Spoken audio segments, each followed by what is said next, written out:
Hello everyone, welcome to Rankingpedia education. ISRO NRSC की तरफ से बहुत ही बड़ी यहाँ पर अपडेट आ चुकी है। इसरो में आपकी एनआरएससी यानी कि नेशनल रिमोट सेंसिंग सेंटर की तरफ से वैकेंसी अनाउंस कर दी गई है। इसमें हम देखने वाले हैं कि कौन कौन सी यहाँ पर वैकेंसीज है, पोस्ट वाइज कितनी क्या यहाँ पर वैकेंसी रहेंगी, एलिजिबिलिटी क्राइटेरिया क्या है, सिलेक्शन का प्रोसेस क्या है, एग्जाम पैटर्न क्या रहेगा, हैंड सैलरी कितनी क्या रहेगी, कैसे आपको इसमें अप्लाई करना होगा, कंप्लीट इन्फॉर्मेशन मैं आपको इस वीडियो में शेयर करूंगा। अगर आपने चैनल को सब्सक्राइब नहीं किया है तो चैनल को तुरंत सब्सक्राइब कर ले। तो एनआरएससी नेशनल रिसर्च और नेशनल रिसर्च में आपकी यहाँ पर जो वैकेंसी है, पहले हम बात करते हैं यहाँ पर रिसर्च साइंटिस्ट की पोजीशन पर। रिसर्च साइंटिस्ट की जो पोजीशन है, इसमें आप देखोगे पोस्ट कोड लिखा है और यहाँ पर आपकी नंबर ऑफ वैकेंसीज लिखी है। तो पहले हम बात करते हैं यहाँ पर पोस्ट कोड RS20 की। RS20 में पोस्ट कोड में आपकी यहाँ पर वैकेंसी है। टोटल नंबर ऑफ वैकेंसी कितनी है, यहाँ पर 3 पोस्ट है, वो भी है रिसर्च साइंटिस्ट की। अब इसके लिए क्वालिफिकेशन क्या है, अगर आपने एमटेक या एमई किया है सिविल इंजीनियरिंग में, जिसमें आपका स्पेशलाइजेशन ब्रांच अगर वाटर रिसोर्स है या हाइड्रोलॉजी है या इरिगेशन वाटर मैनेजमेंट है, या फिर अगर आपने बीटेक भी किया है सिविल इंजीनियरिंग या एग्रीकल्चर इंजीनियरिंग में, तो आप इसमें अप्लाई कर सकते हो। यानी कि अगर आपने BTech civil engineering plus MTech civil engineering में किया है तो आप इसमें अप्लाई कर सकते हो। यहाँ पे मास्टर्स आपका सिविल इंजीनियरिंग में होना कंपलसरी है, ठीक है। तो अगर आपने एमई एमटेक किया है सिविल इंजीनियरिंग में, वाटर रिसोर्स में या हाइड्रोलॉजी स्पेशलाइजेशन ब्रांच में या इरिगेशन वाटर मैनेजमेंट में, तो फिर आप इसमें अप्लाई कर सकते हो। नेक्स्ट आपकी है RS21, यहाँ पर पोस्ट कोड, इसमें आपकी 5 वैकेंसी है। अब इसके लिए क्वालिफिकेशन क्या है, एमई या फिर एमटेक अगर आपने रिमोट सेंसिंग एंड जीआईएस में किया है तो अप्लाई कर सकते हो, जियो इन्फॉर्मेटिक्स में किया है तो अप्लाई कर सकते हो, स्पेशियल इंफॉर्मेशन टेक्नोलॉजी में किया है तो अप्लाई कर सकते हो। और इसके अलावा बीटेक आपका सिविल इंजीनियरिंग में जरूर होना चाहिए, ठीक है। बीटेक के बाद आपने एमटेक या एमई रिमोट सेंसिंग में किया है या फिर इसमें किया है या फिर स्पेशल इंफॉर्मेशन टेक्नोलॉजी में किया है तो अप्लाई कर सकते हो।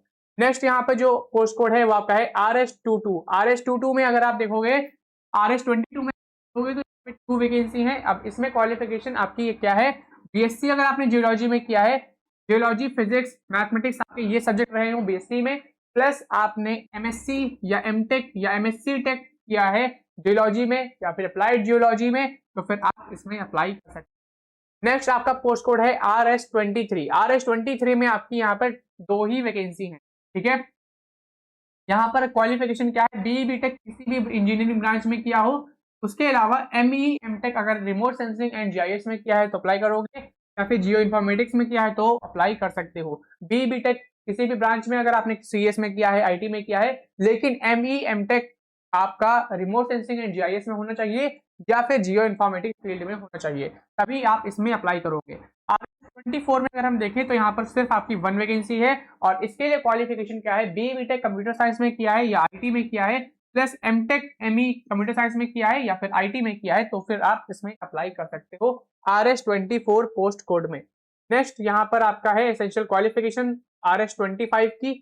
अब RS25 में आपकी यहाँ पर 1 वैकेंसी है। इसमें क्वालिफिकेशन आप देखोगे तो बीटेक किसी भी इंजीनियरिंग ब्रांच में आपका हुआ हो, प्लस एमटेक लेकिन आपका डेटा साइंस एंड एनालिटिक्स में हुआ हो या फिर कंप्यूटर विजन में किया हो तो अप्लाई कर सकते हो, आर्टिफिशियल इंटेलिजेंस में किया हो तो अप्लाई कर सकते हो, मशीन लर्निंग में किया हो तो अप्लाई कर सकते हो, ठीक है। अगर बीटेक सिविल में किया है, इलेक्ट्रिकल में किया है, मैकेनिकल में किया है, लेकिन आपका MTech data science and analytics में है या फिर कंप्यूटर विजन में है या फिर आर्टिफिशियल इंटेलिजेंस में है या फिर मशीन लर्निंग में है, तभी आप इसमें अप्लाई कर पाओगे, ठीक है। नेक्स्ट आपकी यहाँ पर जो पोस्ट है प्रोजेक्ट एसोसिएट, तो हमने रिसर्च साइंटिस्ट रिसर्च एसोसिएट का देख लिया, अब बारी है यहाँ पर प्रोजेक्ट एसोसिएट की। प्रोजेक्ट एसोसिएट का जो पोस्ट कोड है वो आपका है PAI06, ठीक है।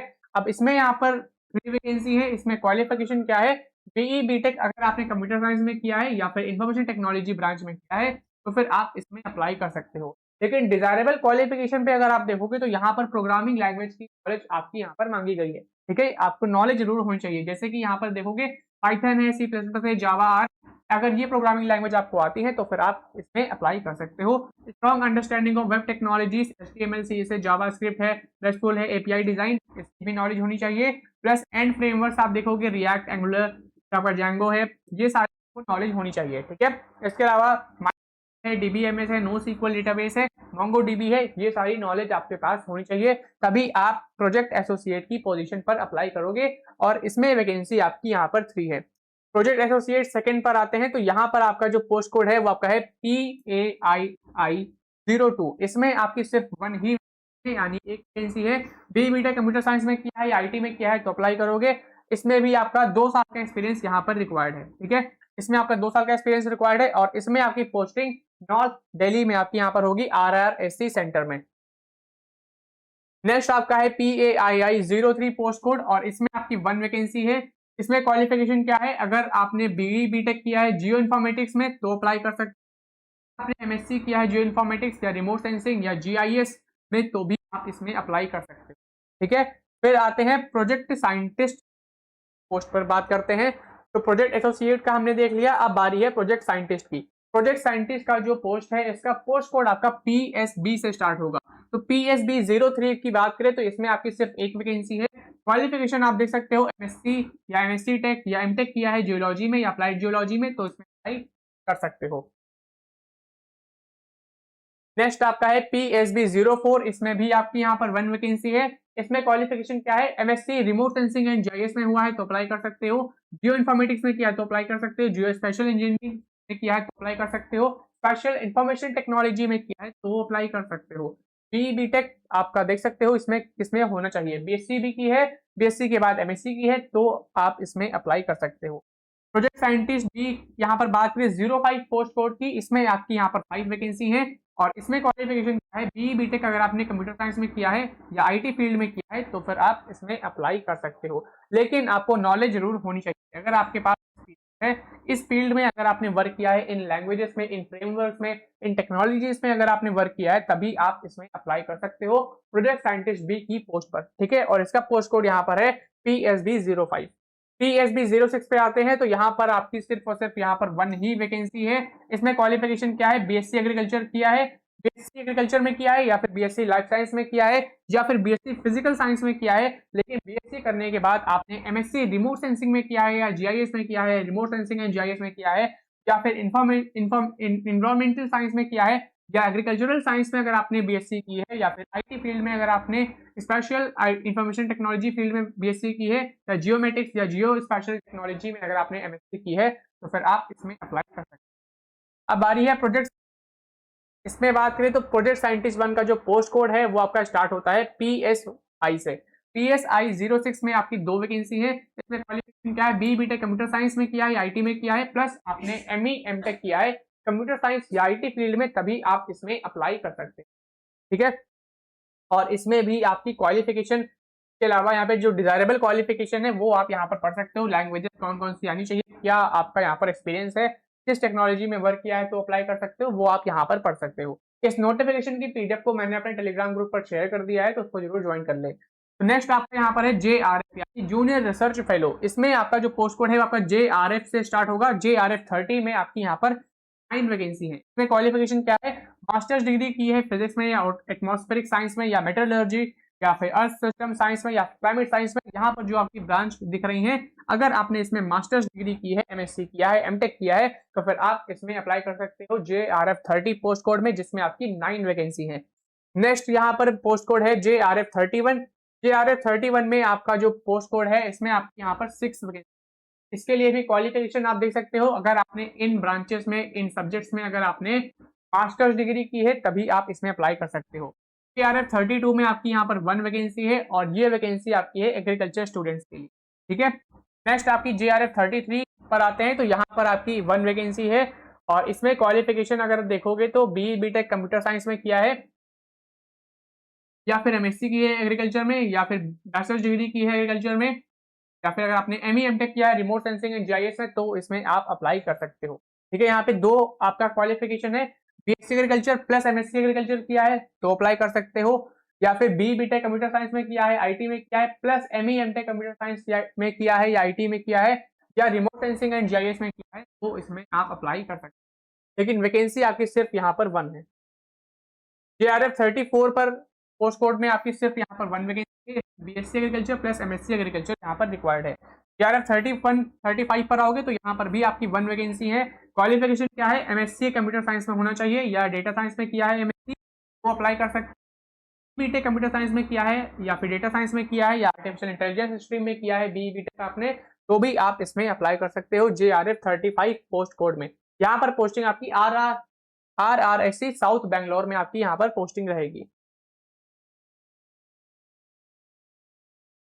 यहाँ पर आप देख सकते हो scholars who are selected through national eligibility test CSIR UGC NET including lectureship, assistant professorship and GATE, तो वो भी इसमें अप्लाई कर सकते हैं। उनको यहाँ पर कुछ यहाँ पर प्रेफरेंस प्रोवाइड की जाएगी, ठीक है, प्रेफरेंस आपको मिलेगी अगर आपने ये एग्जाम क्वालिफाई किए हैं।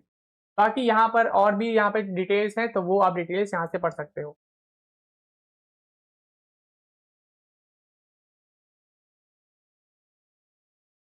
स्कोप के बारे में जो आपका जनरल इंस्ट्रक्शंस है वो आप यहाँ से पढ़ सकते हो। पोस्टिंग आपकी कहाँ पर होगी, तो आपकी दिल्ली, बेंगलोर, नागपुर, कोलकाता, जोधपुर, जहां पर भी रिक्वायरमेंट होगी वहां पर आपकी पोस्टिंग होगी, ठीक है। ये चीज आपकी यहाँ पर देखो मेंशन है। एलिजिबिलिटी क्राइटेरिया आप यहाँ पर देख सकते हो, वो मैंने आपको बता भी दिया है।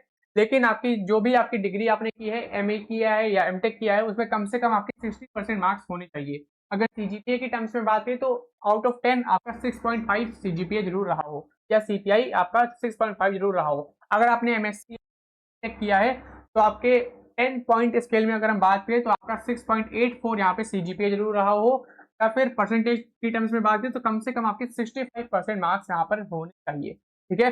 BTech के केस में आप देख सकते हो आपके मिनिमम 65% मार्क्स होने चाहिए। CGPA की टर्म्स में बात करें तो मिनिमम आपके 6.84 CGPA आपका होना चाहिए, तभी आप जो भी पोस्ट मैंने बताई जिसमें आपका BTech एलिजिबल है तभी आप उसमें अप्लाई कर सकते हो।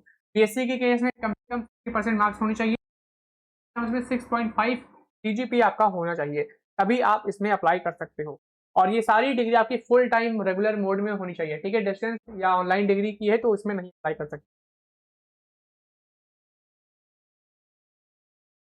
यहाँ पर देख सकते हो, यहाँ पर आपका मेंशन्ड है ओपन एंड डिस्टेंस लर्निंग यहाँ पर नहीं एलिजिबल है। अब इसमें कितना क्या यहाँ पे सैलरी मिलेगा, तो रिसर्च साइंटिस्ट की जो पोस्ट है जिसमें आपका पोस्ट कोड RS20 से लेकर RS25 यानी RS20 से लेकर RS25 वाली जो पोस्ट कोड है, इसमें सैलरी आपकी 56,100 रुपीज पर मंथ, ये आपका बेसिक पे है, प्लस आपको HRA प्लस DA, तो आप मान सकते हो यहाँ पे 80 से 90 हजार आपकी इनहैंड सैलरी यहाँ पर रहेगी, या आपकी 1 लाख से भी ज्यादा यहाँ पर सैलरी हो सकती है रिसर्च साइंटिस्ट की। यहाँ पर पोस्ट है प्रोजेक्ट एसोसिएट, इसका पोस्ट कोड आपका है PAI06। इसमें आपकी सैलरी जो है 31,000 रुपीज पर मंथ, प्लस आपका HRA हाउस रेंट अलाउंस का। प्रोजेक्ट एसोसिएट सेकंड की बात करें जिसका पोस्ट कोड आपका PAI02 और 03 है, इसमें 5,000 रुपीज प्लस आपका HRA रहेगा। प्रोजेक्ट साइंटिस्ट पोस्ट की बात करें जिसका जो पोस्ट कोड है वो आपका है PSI06, इसमें आपकी जो सैलरी है मंथली आपकी 56,000 रुपीज पर मंथ, प्लस आपको HRA यहाँ पर मिलेगा। साइंटिस्ट बी पोजीशन की बात करें जिसका पोस्ट कोड आप देख सकते हो PSB03 से लेकर PSB06 वाली जितनी भी आपकी पोस्ट है उसमें सैलरी आपकी 56,000 रुपीज पर मंथ रहेगी, और हर 2 साल में आपका इंक्रीमेंट यहाँ पर देखने को मिलेगा 5%, प्लस आपका HRA भी इसमें आपका रहेगा, ठीक है। 56,000 रुपीज के अलावा आपका HRA भी यहाँ पर रहेगा house rent allowance. Junior research fellow post की बात करें जिसका जो पोस्ट कोड है JRF 30 से लेकर JRF 35, जितनी भी आपकी पोस्ट है जूनियर रिसर्च फेलो की, उसमें आपकी जो सैलरी है वो 37,000 रुपीज पर मंथ, प्लस आपका HRA यहाँ पर रहता है, ठीक है। और हर 1 साल हर 2 साल यहाँ पर इंक्रीमेंट आपको मिलता है। SRF यानी सीनियर रिसर्च फेलो की जो पोस्ट है उस पर जब आप जाओगे तो आपकी salary 42,000 rupees per month, plus आपका HRA यहाँ पर रहेगा। तो ये हमने बात कर ली यहाँ पर कितना क्या यहाँ पर HRA कितना क्या रहेगा, किस पोस्ट पे कितना क्या रहेगा। बाकी एज लिमिट यहाँ पर आप देख सकते हो, JRF के लिए यहाँ पे 28 ईयर मैक्सिमम है, तो वहीं रिसर्च साइंटिस्ट के लिए कैटेगरी वाइज आप यहाँ पर देख सकते हैं, सारी कैटेगरी वाइज इधर पोस्ट वाइज आपका यहाँ पर लिखा हुआ है। यहाँ पर आवेदन शुल्क देख सकते हो, यानी कितना क्या आपको यहाँ पर फी पे करनी होगी, तो एप्लीकेशन फी आपकी 250 रुपीज यहाँ पर है।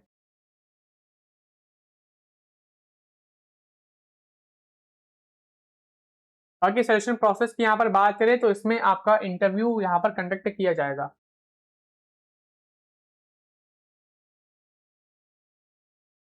बाकी यहाँ पर डॉक्यूमेंट्स आप देख सकते हैं कौन कौन से डॉक्यूमेंट्स यहाँ पर रिक्वायर्ड रहने वाले हैं जब आप इसमें अप्लाई कर रहे होगे।